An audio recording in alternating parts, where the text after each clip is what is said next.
Hey everybody, Rob Maurer here, and today we're talking about some pretty big news on the US federal EV tax credit. The Biden administration today has announced a new framework for budget reconciliation, and this is a framework, so things could still change, but as of right now, the EV tax credit does remain with a couple of changes. Talk about that. Then we've also got a little bit of news on Tesla China, NHTSA and the NTSB, and actually quite a few updates from Volkswagen that are pretty interesting. Another strong day for Tesla stock today, finishing up 3.8% to $1,077.04. The Nasdaq was strong too, finishing up 1.4%. Tesla did rally quite a bit into close as well, finishing pretty close to the high of the day. All right, so getting into the new framework that was shared by the White House today, they start off by saying, quote, "After hearing input from all sides and negotiating in good faith with Senators Manchin and Sinema, congressional leadership, and a broad swath of members of Congress, President Biden is announcing a framework for the Build Back Better plan," end quote. They say that this will be used to guide the drafting of legislative language, so again, things could still change here, but the current framework has $555 billion in investment for climate change, clean energy, which the White House says, quote, "will set the United States on course to meet its climate targets, achieving a 50 to 52% reduction in greenhouse gas emissions below 2005 levels in 2030 in a way that grows domestic industries and good union jobs and advances environmental justice," end quote. As for the parts which most affect Tesla, they say that, quote, "the framework will cut the cost of installing rooftop solar for a home by around 30%, shortening the payback period by around 5 years, and the framework's electric vehicle tax credit will lower the cost of an electric vehicle that is made in America with American materials and union labor by $12,500 for a middle-class family," end quote. So the union labor clause in there still remains. We'll talk a little bit more about those specifics in a second, but yesterday we talked about the idea of a billionaire tax. That's not in this framework right now. Instead, it looks like there's a 5% surtax on income above $10 million and an additional 3% surtax on income above $25 million. Looks like in total now the spending plan has been dropped down to about $1.75 trillion versus starting out at 3, then dropping to 2, now a bit below that. And they do break that down into categories now, as well as their proposal for how to pay for this. In addition, they did also post today the 1,700-page detailed breakdown of the current framework. I will put a link to this in the description today, and you can find the electric vehicle tax credit stuff on page 1,240. So the structure is relatively similar to the structure we had previously walked through. There's a base electric vehicle tax credit of $4,000 that then scales up with additional qualifications. But as we talked about before, that base does apply to plug-in hybrid electric vehicles. Even with the union stuff, this was my biggest criticism of the previous structure, and it has changed, but unfortunately not enough. So in the most recent version before this, a qualifying EV had to have at least a 7 kilowatt hour battery pack, with that qualifier getting bumped up to 10 kilowatt hours from 2024 and on. That has changed, and now it's just 10 kilowatt hours right from the start. So I guess it's technically a little bit better, but that's such a marginal change, very, very small change, that is still going to lead to a lot of resources being funneled into plug-in hybrids. The rest of the credit builds from there once you're a qualifying EV, so any EV with a 40 kilowatt hour or greater battery pack from 2022 through 2026 gets an additional $3,500 credit. That then bumps up to 50 kilowatt hours for the later years. Then there is still the $4,500 domestic assembly credit, and that effectively means union made. We'll show the text on that in a second. Domestic content, that's $500, so that's basically made in the US. So as noted previously, the maximum credit now scales up to $12,500. The insane part about this is that because a 10 kilowatt hour plug-in hybrid vehicle is a qualifying EV, that makes it eligible for the domestic assembly and the domestic content credits, and that's $5,000 in total, so that's $9,000 of credit for a plug-in hybrid EV as long as it's union made in the US. A Tesla made in the US is only going to qualify for an $8,000 credit.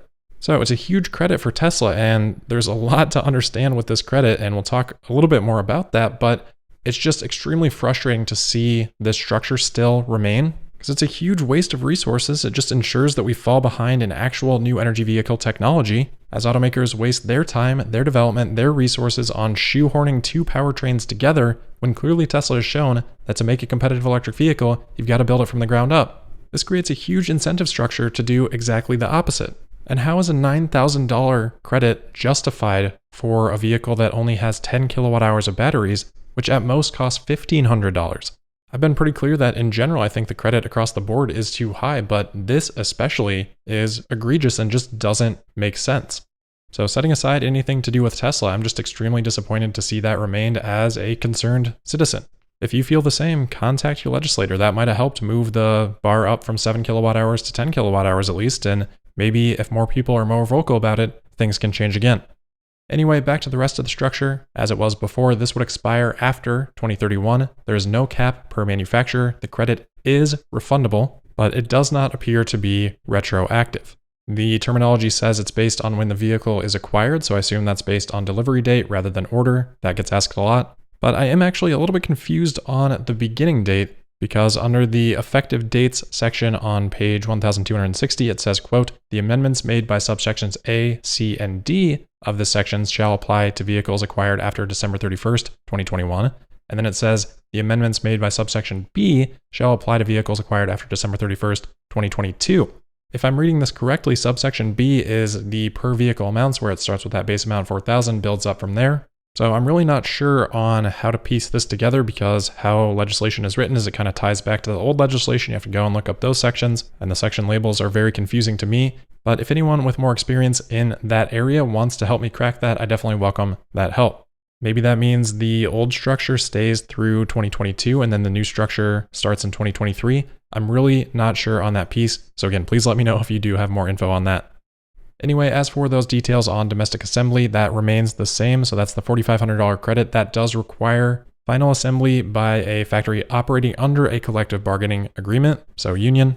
I'm disappointed to see no change on that, but not quite as disappointed as the plug-in hybrid stuff. And then for domestic content, no change there, but just a reminder that requires 50% plus domestic components and batteries manufactured in the US, which shouldn't be an issue, but maybe some temporary problems with the standard range Model 3 just because of the lithium iron phosphate batteries there. But that's only a $500 credit, so that would just drop things down to $7,500 if Tesla didn't meet that requirement. Looks like the vehicle price limitations have stayed the same. Unfortunately, it doesn't look like any phasing out on that side. I think that's a very poor way to structure it. It makes pricing decisions difficult for manufacturers, but the price limits do stay the same, with sedans at $55,000, vans at $64,000, SUVs $69,000, and pickup trucks $74,000 for the cutoff. Then income limit, that's based off modified adjusted gross income, no changes there, but joint return limit $800,000, individual limit $400,000. The credit on purchasing a used EV does remain, so that has to be at least 2 years old, has to be a sale price below $25,000. The battery must be 40 kilowatt hours before 2026 or 50 kilowatt hours after. The credit can't exceed now 50% of the sale price, so it was 30% before, and the credit was arranged before. It looks like that's now just been fixed at a $2,000 credit. There is also a provision for tax credits on 2-wheel and 3-wheel EVs, and I think this one's actually pretty interesting. So it's a 30% of the purchase price credit up to $7,500, as long as the battery pack is 2.5 kilowatt hours or larger.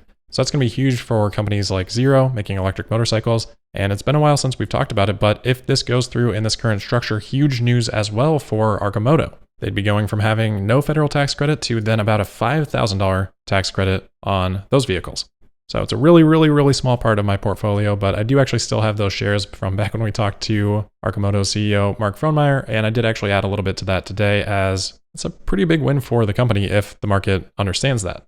So that is all I know right now about this EV tax credit. Again, I'm a little bit disappointed we didn't see more change from the last revision. I'm not super well versed in how these things evolve, but just because we didn't see as much change, I think at this point, it seems like this is probably the direction that things are going to mostly end up in.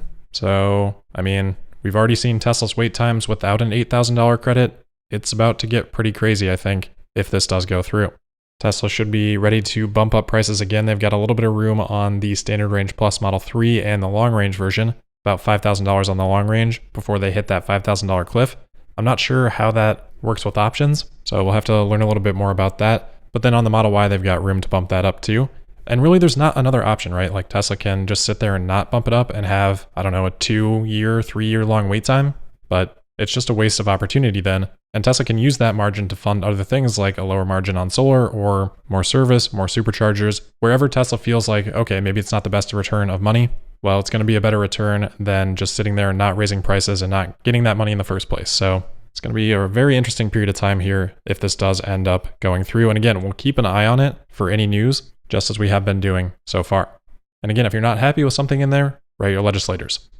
All right, next up here, we've got a bit of an update potentially on Tesla China. So Tesla Shanghai on Twitter, again, sharing their expected numbers for Tesla retail sales in China for October, and they have that pegged right now at 12,000 vehicles. This could change because sometimes those updates before quarter end have been a little bit less reliable from this account, but the track record has certainly been good enough to pay attention to with these kind of updates. If it does end up that way, that would be better than the first month of Q3, so July. There's about 8,600 retail sales, so domestic sales there in China. But obviously in the first month of the quarter, we expect the bulk of Tesla's production to go to export, and we don't have those numbers, no rumors on those numbers yet. Next up, we've got another round of headlines involving Tesla and the NTSB/NHTSA because of new comments from NTSB Chair Jennifer Homendy, who told CNN that the pushback related to the appointment of Missy Cummings at NHTSA was, quote, a calculated attempt to distract from the real safety issues at hand that everybody should be focused on. It's noise, put it aside, end quote. She then apparently followed that up with this doozy of a quote saying, quote, I refuse to go down the path of even reading, acknowledging, or responding to any criticism because I feel like it's really the safety issues at hand we need to be talking about, end quote. What a ridiculous point of view to have. I mean, yeah, obviously the primary focus of the organizations should be on safety. No one is suggesting diverting any resources away from that. It shouldn't take the entirety of NHTSA and the NTSB to just maybe take a quick look at Missy Cummings' background. So ironically, Jennifer Homendy doing exactly what she's being critical of here, attempting to shift away focus by creating this straw man argument that no one ever made. If anything, it seems like this whole ordeal is just increasing the focus on Tesla rather than the opposite claim that Homendy is making. I mean, that petition is basically just saying, hey, maybe take another look at this, and 28,000 people signed that petition. And she's saying here that she's refusing to even read, acknowledge, or respond to any criticism that 28,000 people cared enough about to sign a petition. Now, this is NHTSA and not the NTSB, so I'm not even sure why Homendy feels like she needs to comment on this anyway, but I would hope that anyone in a decision-making role would at least take the time to review it, and hey, if you don't agree, you don't agree. That's a lot more acceptable than just making the broad, sweeping assumption that Homendy seems to be making here that 28,000 people that sign this are just sycophants. So I'll take a breath, we'll move on. It's just disappointing to continue to see this type of behavior and poor logic. All right, next up, we've got a couple of interesting things on Volkswagen. So Herbert Diess has apparently canceled a trip to meet with investors in the United States, instead to take part in a staff meeting on November 4th, seemingly with Volkswagen's Works Council and labor representatives. Apparently, after Diess reportedly saying to Volkswagen Supervisory Board that 30,000 jobs could be at risk if the transition to EVs happens too slowly for Volkswagen, the head of VW's Works Council commented that, quote, Herbert Diess is preferring Wall Street investors over the company's workforce. This behavior is unprecedented in the history of our group and once again shows that even in times of crisis, the group chief executive has no empathy or sense for the situation of the workforce. He is simply not taking an interest in the concerns of the workforce, end quote. So this situation alone just gives so much insight into the struggle at legacy automakers. Diess here is getting blamed for basically problems that have been slowly building for a decade, even longer than a decade, from choices that were made by people primarily that were not Herbert Diess, and he's getting blamed for kind of the situation that VW finds itself in now today. It's not that Diess doesn't care about the workers, he's trying to do what he can to save the company and make sure that those jobs still exist in the future, because if they don't do something, they won't. This is just a perfect example of how there are so many conflicting interests within these legacy companies that weigh them down. A company like Tesla is basically entirely united around this one purpose, and the whole company simultaneously driving forward together towards that purpose and growing while doing so, versus a company like Volkswagen, where you've got all these people with conflicting interests trying to pull the organization in a different direction. So you can't agree on a strategy. You end up with all these half measures trying to appease these different groups with conflicting interests. And then, big surprise, you get passed up by a company that doesn't have that conflict. I think this is a driving force in why Diess is so vocal about Tesla being the leader. He needs people internally to Volkswagen to understand that so that they can make the changes they need to make. Just today, Diess out to CNBC saying that, quote, and we have to accept that Tesla sets the new benchmarks on the EV side, not only technology-wise, but also when it comes to productivity, speed. I think it's always good to have competition, end quote. And just as Diess is using these public statements to try to pull things in his direction, I'm sure the Works Council leader is doing the same. All right, last item here today, then just an update on Fiat Chrysler. Reuters is reporting that Fiat Chrysler is nearing an agreement with the Justice Department in regards to emissions fraud violations from that whole time period. And sources are telling Reuters that it's looking like the total penalty could be between $250 million and $300 million. Additionally, and somewhat separately, some employees may be going to trial next year for their role in that fraud.